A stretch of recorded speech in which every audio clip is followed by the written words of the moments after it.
Hey students, having a little trouble evaluating functions like this? Well, guess what? I got you covered. Stay tuned and I'll break problems like this down into simple steps that you can use to get an A on your exam.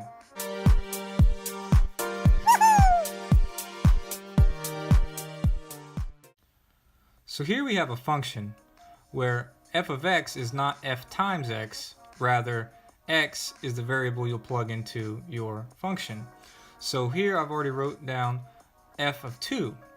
So what's the first step of solving this? Well, it's very simple. The problem must supply you with some sort of equation and then give you some type of variable for x to plug into that equation.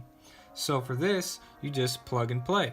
So f of x is equal to 6x minus 1 is the same of saying f of 2 is equal to 6x minus 1.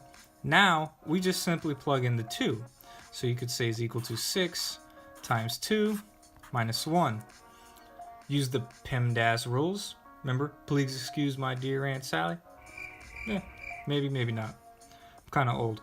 So here, 6 times 2 is 12. And then bring down the minus 1 and it gives us an 11. So that is how you solve this type of problem. Let's do another one. Alright, now using the same function, what if I asked you to solve it for f is x plus 7? How would you solve this one? Well, the same exact rules apply. So the very first step you want to do is rewrite this equation where this is in substitute for the x. Let's write that out really quick. So we have 6. Now you would open a bracket, x plus 7, close bracket, bring down the 1, minus 1. Okay?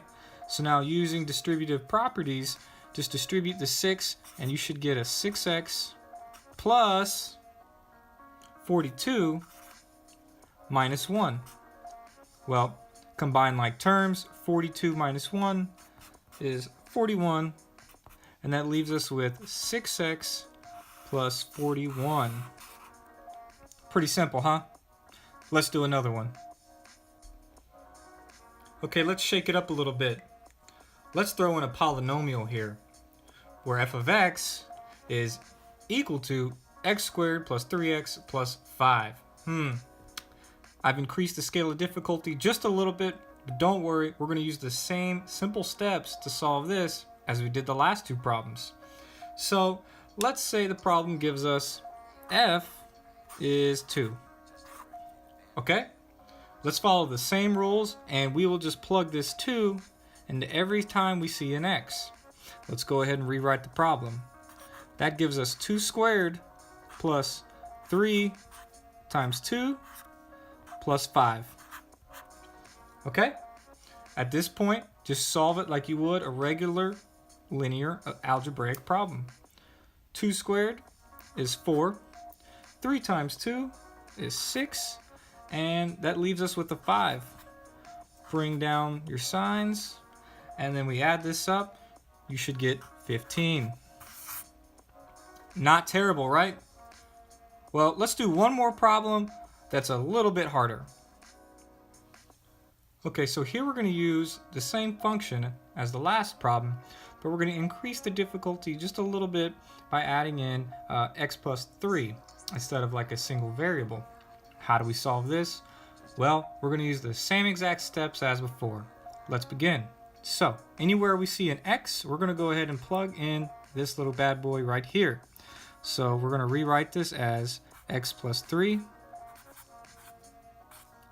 squared plus 3 times x plus 3 and plus 5.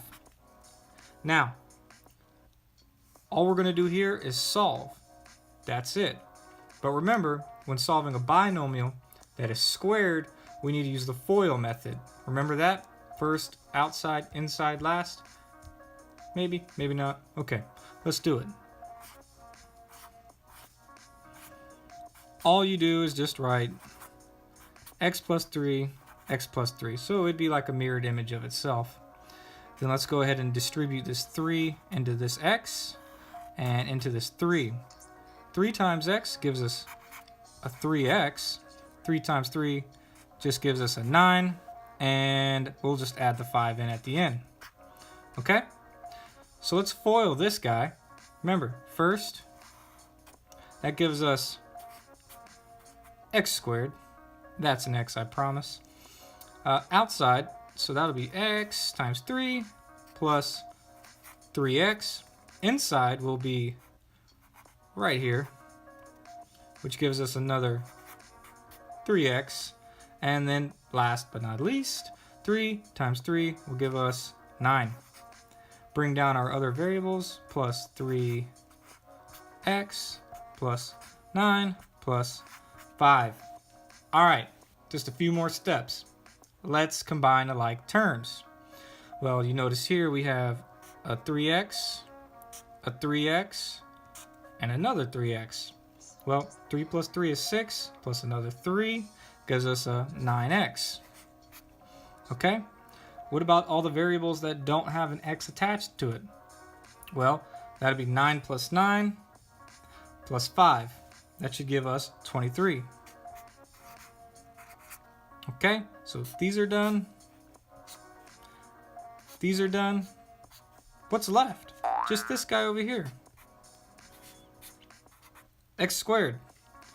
And that will finish this problem. Finish him! Okay, students, thanks for watching. Hopefully you found this video to be a little bit helpful. If you did, let's go ahead and give it a big thumbs up. And if you have a question, leave a comment down below. Also, maybe even consider subscribing. Thanks again for watching. I'll see you next time.